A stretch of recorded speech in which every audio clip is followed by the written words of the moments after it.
కేటీఆర్ గారు అన్నట్టు అధికారికంగా ప్రెస్ మీట్ కూడా పెట్టలేదు. అధికారులు మాట్లాడలేదు, బాధ్యులైనటువంటి క్యాబినెట్లో ఉన్నవాళ్ళు మాట్లాడలేదు.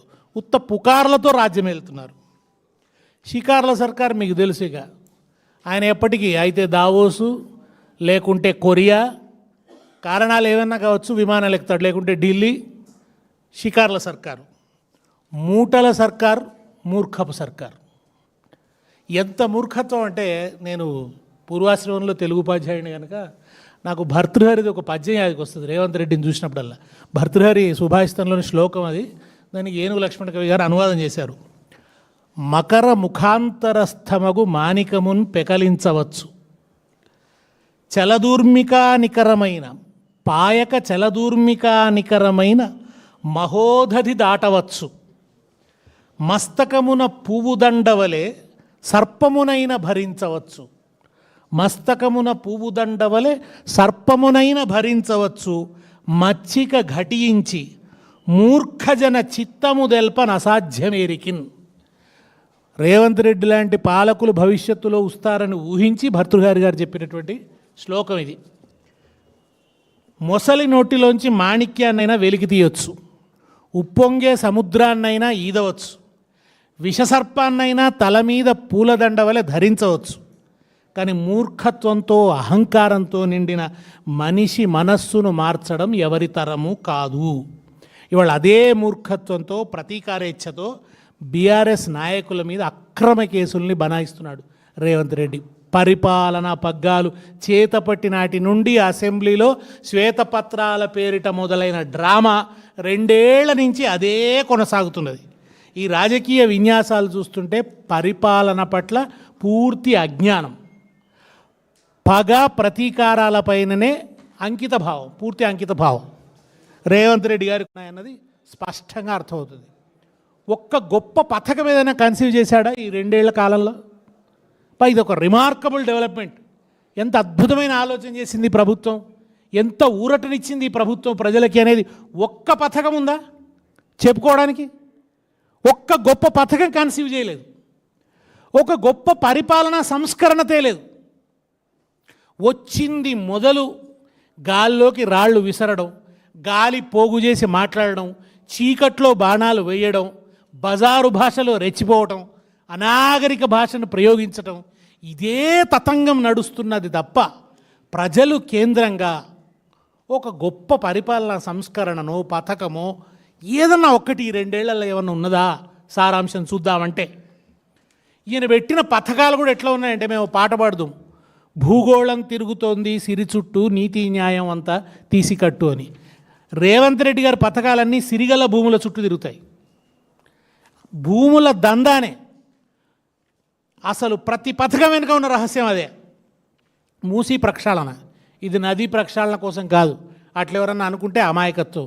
నదీ తీరాన ఉన్న భూముల్ని కార్పొరేట్లకు కట్టబెట్టడానికి దానికోసం చేపట్టిన పథకం మూసీ ప్రక్షాళన. హైడ్రా, ఇది అస్సలు చెరువుల సంరక్షణ కోసం కాదు, అది ముసుగు మాత్రమే.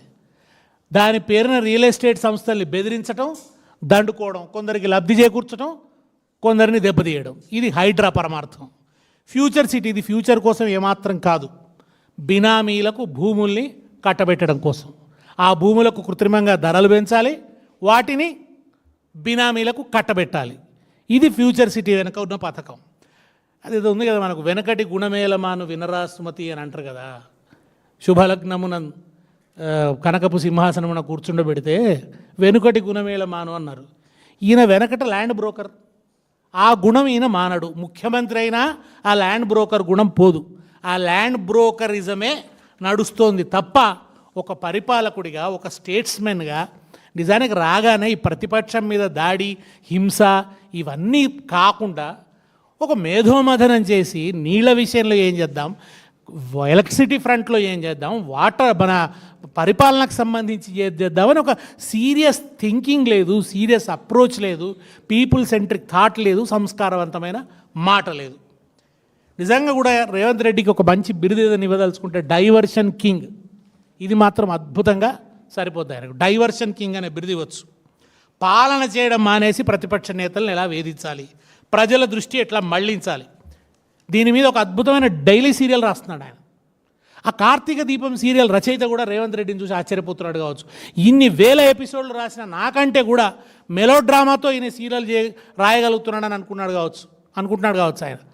ఈయన ముఖ్యమంత్రిగా దిగిపోయిన తర్వాత సీరియల్స్ స్క్రిప్ట్స్ రాసుకుంటే బాగా పైకి వస్తాడు రేవంత్ రెడ్డి. దానికి బాగా సూట్ అవుతాడు. ఆ పని చేసుకోవడం మంచిదని మనం రేవంత్ రెడ్డి గారికి సలహా ఇవ్వడం మంచిది అనిపిస్తుంది. ఒదికు వేల కోట్ల రూపాయల బొగ్గు స్కామ్ తెలంగాణ సమాజాన్ని కుదిపేస్తుంది.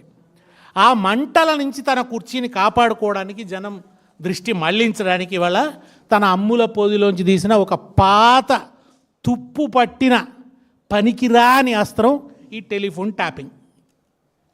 అసలు ఏమిటి ఇవాళ ఈ వరుస పెట్టి హరీష్ రావు గారికి, తర్వాత మన కేటీఆర్ గారికి నోటీసులు ఇవ్వడం వెనుక మతలబ్ ఏంది? అసలు మున్సిపల్ ఎన్నికలు సమీపిస్తున్నాయి.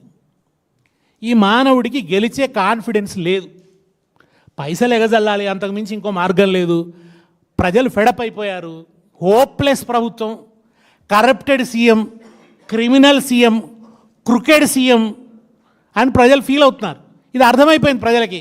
ఇంకేమీ దాపరికాలు లేవు. హోప్లెస్, ఇంకేమీ ఆశ లేదు. ఈయన వల్ల ఏదో అవుతుందని ప్రజలు ఎక్కడ ఏమీ ఆశిస్తలేరు. తెలిసిపోయింది అందరికీ, మెడకు పడ్డ పాము కరవక మానదు అన్నట్టు ఇంకో 3 ఏళ్ళు భరించాలి తప్ప చేయగలిగింది ఏం లేదు ఓటేసిన పాపానికి అని ప్రజలు నెత్తినోరు బాదుకుంటున్నారు. కనుక ఇప్పుడు ఈ మున్సిపల్ ఎన్నికలలో ఏం చేయాలి? ఇప్పుడు ప్రజానాయకులైనటువంటి హరీష్ రావు గారు, కేటీఆర్ గారు కార్యక్షేత్రంలోకి వెళ్లాల్సి ఉంది, ప్రజాక్షేత్రంలోకి వెళ్లాల్సి ఉంది. అట్లా వెళ్లకుండా ఉండడం కోసం, వాళ్ళని కట్టుదిట్టడం చేయడం కోసం ఈ సిట్ ద్వారా నోటీసులు ఇప్పించి ఈ రాజకీయ విషక్రీడంతా నడుపుతున్నాడు. ఇది విచారణ కోసం కాదు.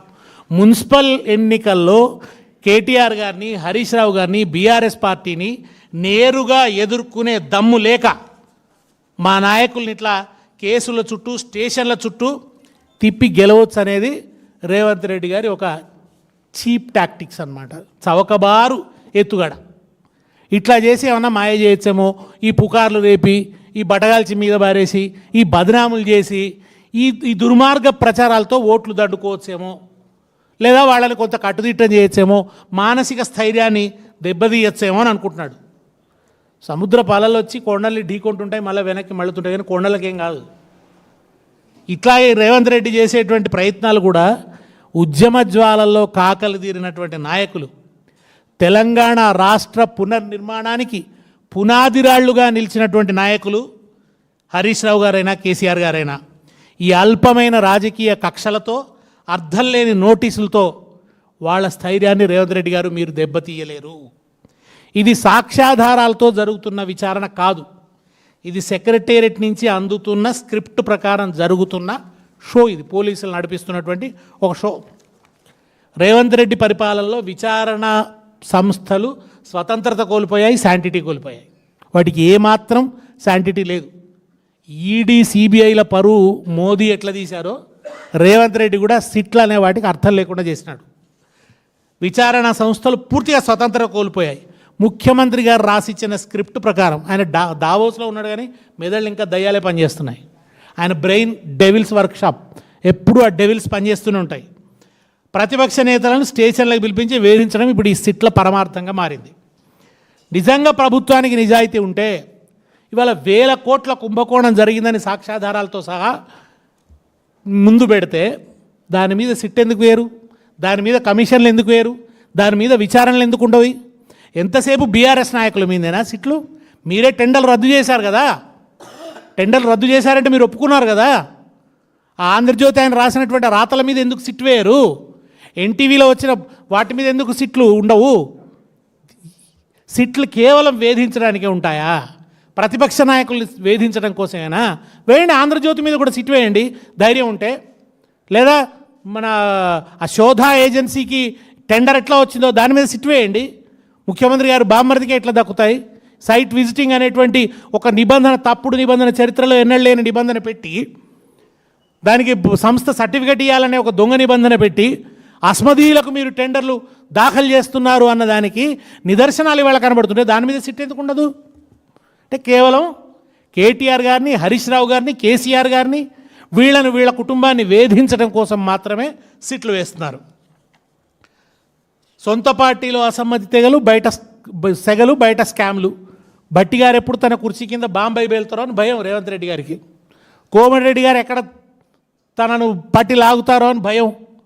ఈ భయాల నుంచి బయటపడడం కోసం, ప్రజల దృష్టి మళ్లించడం కోసం నడుపుతున్నటువంటి కేటీఆర్ మీద, హరీష్ రావు గారి మీద దాడి చేయడం ద్వారా తప్పించుకోవాలని చెప్పి చూస్తున్నాడు. ఇవాళ నిజానికి సెక్షన్ 160, 161 ప్రకారం హరీష్ రావు గారిని మొన్న విచారణకు పిలిచారు. ఆ నిబంధన ప్రకారం ఏమాత్రం రిమోట్ రిలేషన్ ఉన్నా కానీ ఎవరినైనా పిలవచ్చు. కేసు డాక్యుమెంటేషన్లో ఎక్కడ హరీష్ రావు గారి పేరు లేదు. కేవలం జనరల్గా ఎవరినైనా పిలవచ్చు అన్న దాని మీద హరీష్ రావు గారిని పిలిచారు. ఇది ఎప్పుడు చేస్తారు? ఇన్సిడెంట్ జరిగినా, కేసు పెట్టినా వారం 10 రోజులలో జరిగేది. 160, 161 నిబంధన కింద ఎవరినన్నా విచారించడం అనేది అత్యంత ప్రాథమిక దశలో జరిగేటువంటి విచారణ. 2 ఏళ్ల తర్వాత జరుగుతుంది. అది 2 ఏళ్ల తర్వాత గుర్తొస్తుందా? 2 ఏళ్ల తర్వాత సెక్షన్ 160 నోటీసులు ఇవ్వడం అంటేనే ఇది విచారణ కాదు, ఉత్తి రాజకీయ క్షుద్ర క్రీడ అని తేలిపోతుంది. మున్సిపల్ ఎన్నికలు వస్తున్నాయని, బొగ్గు స్కామ్ మీద చర్చ జరగొద్దని ఈ రాజకీయ బేతాళ నాటకం రేవంత్ రెడ్డి గారు నడిపిస్తున్నారు. చివరగా నేను తెలంగాణ మేధావులకి, తెలంగాణ ప్రజలకి, విద్యావంతులకి, విజ్ఞులైన వాళ్ళందరికీ కూడా నేను చేసే విన్నపం ఏంటంటే, ఈ 2 ఏళ్ల నుంచి చూస్తున్నారు ఈ ప్రభుత్వం చేస్తున్నది ఏమిటి అనేది. ఎక్కడా ప్రజోపయోగకరమైనటువంటి ఒక పని లేదు. ఒక మంచి మాట, ఒక మెచ్యూర్డ్ ధోరణి అనేది ఒక్కసారి కూడా రేవంత్ రెడ్డి గారి నోటి వెంట వినలేదు. గ్యారంటీలు వస్తాయంటే గ్యారంటీలు వస్తలేవు, ప్రతిపక్షాలకు నోటీసులు వస్తున్నాయి. ఇళ్ళు కట్టుకుందామని ఆశతో ఎదురు చూస్తుంటే ఇళ్ళు కట్టుకుంటలేదు, ఇళ్ళు కట్టే పరిస్థితి లేదు. కానీ జేసీబీలు వచ్చి ఉన్న ఇళ్ళు కూలుస్తున్నాయి. రోజుకొక కుంభకోణం బయటపడుతుంది. కాంగ్రెస్ పార్టీని మీరు ఏ కోణంలోంచైనా చూడండి, కుంభకోణమే కనబడుతుంది. దాన్ని మీరు ఏ కోణంలోంచైనా చూడండి, 360 డిగ్రీస్లో ఏ కోణంలోంచి చూసినా కుంభకోణమే కనబడే పార్టీ కాంగ్రెస్ పార్టీ. కనుక రోజుకో కుంభకోణం బయటకు వస్తుంది. ప్రజాస్వామ్యంలో పాలకులకు ఉండాల్సింది ప్రతిపక్షాల మీద పగ కాదు, ప్రజల మీద ప్రేమ. ప్రజల మీద ప్రేమ లేదు, ప్రజలు కేంద్రంగా ఆలోచనలు లేవు, ప్రజలు కేంద్రంగా విధానాలు లేవు. ఈ దుర్మార్గమైనటువంటి ఈ దాష్టిక పాలనతోని 1000 కోట్లు దండుకొని రేపు వచ్చే ఎన్నికలలో కూడా పైసలు ఎగజల్లి గెలవచ్చు అనేటువంటి ఒక, లేదా బీజేపీ అండదండతోని చీకటి పొత్తులు పెట్టుకొని కాషాయం కాంగ్రెస్ ఒకటే గెలవచ్చు అనేటువంటి దుర్మార్గపు ఆలోచనతో ఇవాళ రేవంత్ రెడ్డి ఈ పన్నాగం అంతా పన్నుతున్నాడు. ఇప్పటికైనా ప్రజలు అర్థం చేసుకోవాలి, మీకేం ఫలితాలు రాలేదు 2 ఏళ్లలో. 6 గ్యారంటీలకు అతిగతి లేదు, అటకెక్కిపోయినాయి అవి. మీరు కళ్ళు కాయలు కాచేటట్టు ఎదురు చూస్తున్నారు, కానీ మీకు ఎటువంటి ఫలితం దక్కడం లేదు. ఓటేసిన పాపానికి ఇవాళ జరుగుతున్నదంతా కూడా ఈ న్యూసెన్స్, నాన్ సెన్స్ తప్ప ప్రజలకు ఒరుగుతున్నది ఏం లేదు. ప్రజలు దారుణంగా నష్టపోతున్నారు, కడగళ్లలో ఉన్నారు. చివరికి రైతులకు ఎరువులు కూడా సరిగా సప్లై చేయాలనేటువంటి హీనమైనటువంటి స్థితిలో ఈ ప్రభుత్వం యొక్క అసమర్థత అనేది బయటపడుతోంది. అవినీతి, అసమర్థత, ప్రల్లదనము, వెర్రితనము, వెకిలితనము తప్ప ఏమాత్రం ఒక బరువైన ఆలోచన లేదు, ఒక ప్రజల పట్ల కన్సర్న్ లేదు, ప్రజల కేంద్రంగా ఉన్నటువంటి దృక్పథం లేదు. ఈ నోటీసులకు ఎవడు భయపడడు. ఎందుకంటే ఉద్యమంలోంచి బయలుదేరినటువంటి పిడుగుల్లాంటి నాయకులు కనుక హరీష్ రావు గారైనా, కేటీఆర్ గారైనా అసెంబ్లీలో మిమ్మల్ని నిప్పులతో గడుతుంటే, ప్రజాక్షేత్రంలో మిమ్మల్ని నిలదీస్తుంటే తట్టుకోలేక ఈ దాడి చేస్తున్నారు. కానీ వీటితో మా మానసిక స్థైర్యాన్ని మీరు దెబ్బతీయలేరు. చట్టబద్ధంగా పోరాడతాం, ప్రజాక్షేత్రంలోనూ ప్రజా బలంతోనూ పోరాడతాం. ఎప్పుడైనా కానీ ప్రతీకారం అనేది బలహీనుడి ఆయుధం. ప్రజల మధ్య నిలబడి నిలదీయడం, ప్రజా పోరాటం అనేది బలవంతుడి ఆయుధం. ప్రజా పోరాటంతోనే ఈ పార్టీ ఎదిగింది, ప్రజా పోరాటంతోనే ఈ రేవంత్ రెడ్డి అంత కూడా చూస్తుంది బీఆర్ఎస్. చంద్రబాబు నాయుడు రాజకీయాలను క్రిమినలైజ్ చేశాడు. క్రిమినలైజ్ చేసి ప్రశ్నించే గొంతుల్ని చంపడానికి ఒక నయంను సృష్టించాడు. రెండో రాజకీయ నయం రేవంత్ రెడ్డి. చంద్రబాబు సృష్టించిన రాజకీయ నయం రేవంత్ రెడ్డి. అన్ని పొలిటికల్ క్రైమ్స్ ఆయన ఎన్ని చేసినాడో చూడొచ్చు మీరు. కనుక ఆ నయంను అంతం చేసింది బీఆర్ఎస్ఏ, ఈ నయంను అంతం చేసేది కూడా బీఆర్ఎస్ఏ.